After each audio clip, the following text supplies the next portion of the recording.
मेरे हरियाणा वासी, विशेष तौर पर शहरवासियों, आज एक विशेष बात को लेकर के आपसे मैं चर्चा करने जा रहा हूँ। आपसे जो चर्चा की जा रही है वो एक समस्या विशेष को लेकर के ही बात मैं कर रहा हूँ। हम जानते हैं कि युग ऐसा आ गया है कि इसमें हर चीज़ की अकाउंटेबिलिटी, हर चीज़ का हिसाब किताब, हर चीज़ का डाटा, जो भी संस्था, जो भी प्रदेश, जो भी जिला, जो भी देश मजबूती से रख पाएगा, इकट्ठा करेगा, तो उतना ही नागरिकों को उसकी आगे चल करके सुविधा होने वाली है।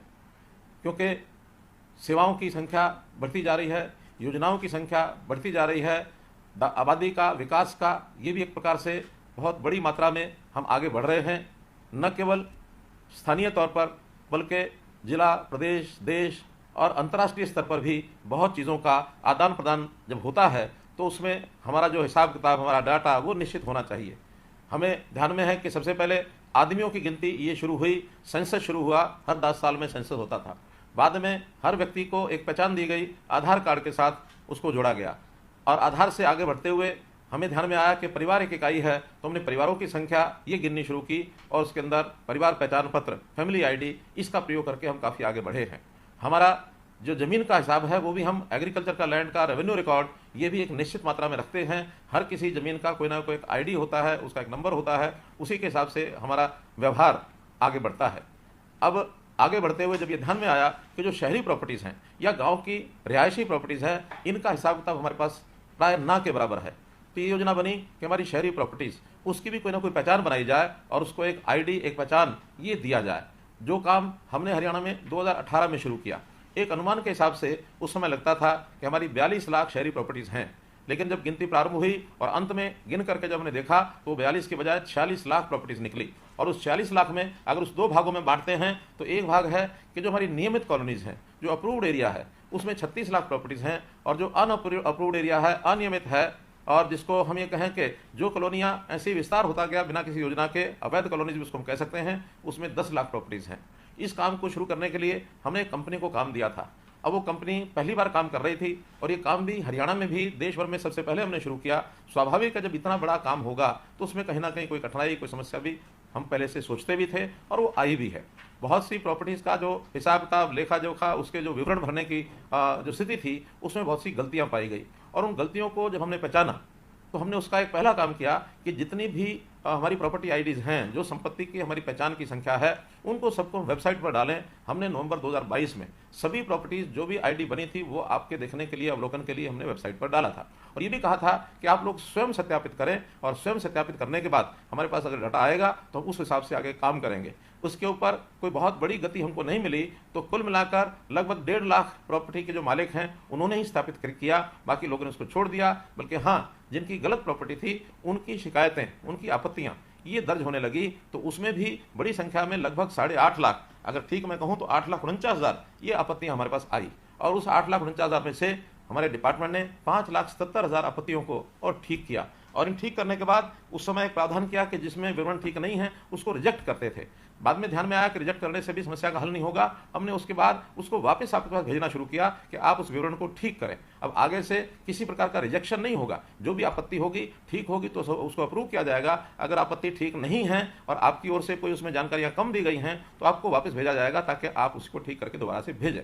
अब ये जब शिकायतें बढ़ी तो हमने उसके लिए एक और विशेष काम किया कि कैंप्स लगाने शुरू किए। और अभी पिछले दिनों में शनिवार और रविवार के दिन 2 दिन के जो कैंप लगाए थे, उसके अंदर भी 20,000 से लगभग ये शिकायतें हमको प्राप्त हुई। लेकिन प्रसन्नता की बात यह है कि उन 20,000 में से हमारे विभाग के लोगों ने उसी समय हल की, धीरे धीरे 3 दिन में, 4 दिन में, और भी जो संभावना थी हल करने की वो सब की, और 19,000 लोगों की आपत्तियां और उसके अंदर ठीक हुई हैं। जहाँ तक मैं समझता हूँ आप सब लोगों को भी जो हमारे साथ टेलीफोन से जुड़े हुए हैं, मेरी बात को वैसे तो सभी नागरिक सुन रहे हैं, लेकिन टेलीफोन से भी उन 19,000 लोगों को जोड़ा गया है, जिनसे बाद में मैं बातचीत करके भी और आपसे जानकारी लूँगा। तो इस प्रकार इस काम को जब ध्यान में आया कि एक बहुत बड़ी त्रुटि रही है, तो मैंने स्वयं उसको निगरानी करनी शुरू की है। और स्वयं निगरानी करने के बाद एक संकल्प लिया है कि आने वाले 1 महीने में हम कोशिश करेंगे कि अधिक से अधिक कैंप लगाकर, अधिक से अधिक ऑनलाइन सिस्टम को आपसे जानकारी लेकर, और हम इन आपत्तियों को दूर करके और आपका जो आईडी है, प्रॉपर्टी आईडी है, उसको दुरुस्त करेंगे।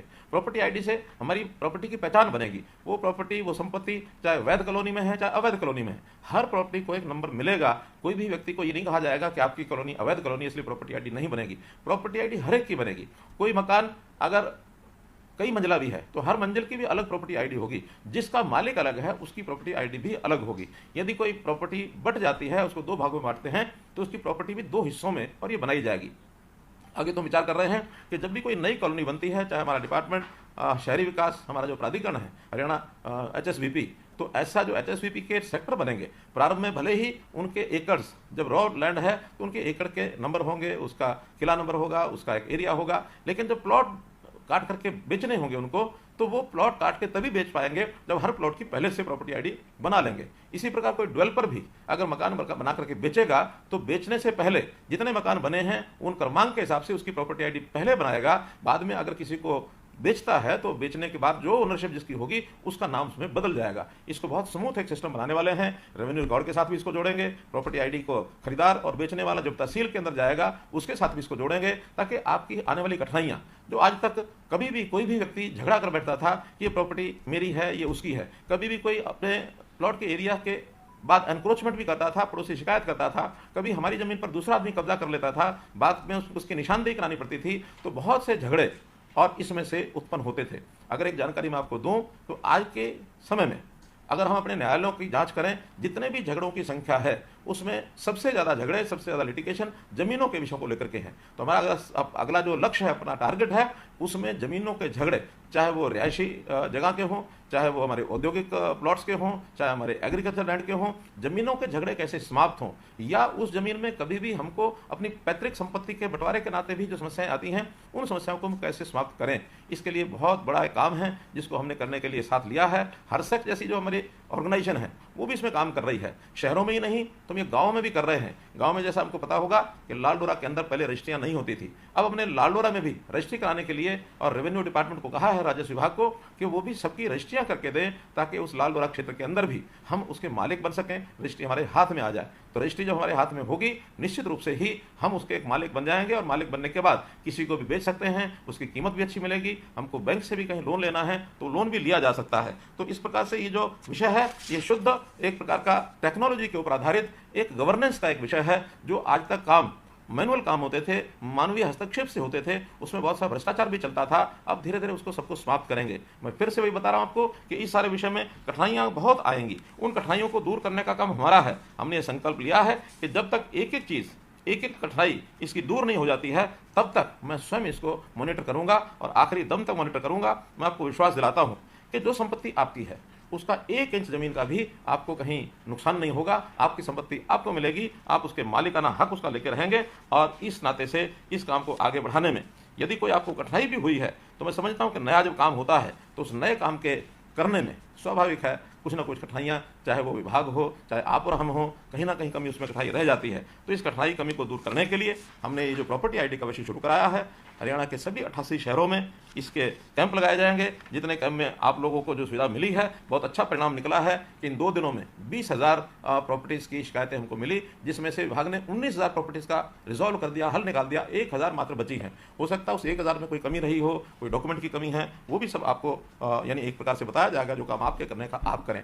एक विभाग को मैं जरूर निवेदन कर रहा हूं कि हम जब किसी प्रॉपर्टी आईडी के बाद उसका आगे एनओसी या एनडीसी, नो ड्यूज सर्टिफिकेट लेना होता है, उसमें कौन कौन से डॉक्यूमेंट हमको चाहिए, उसका सबका एक लिस्ट हम अपने सभी जितने कार्यालय हैं स्थानीय निकाय के, उन सब में चिपका कर रखें। आम आदमी को भी पता होना चाहिए कि एनडीसी लेने के लिए मुझे कौन कौन से डॉक्यूमेंट चाहिए। ऐसे ही तहसीलों में रजिस्ट्री कराते समय भी कौन कौन से डॉक्यूमेंट की आवश्यकता पड़ेगी, वो सारे भी वहाँ राजस्व विभाग के माध्यम से वहाँ चिपका के रखेंगे, ताकि लोगों को पता लगे कि इस डॉक्यूमेंट के कारण से मेरी रजिस्ट्री रुकेगी।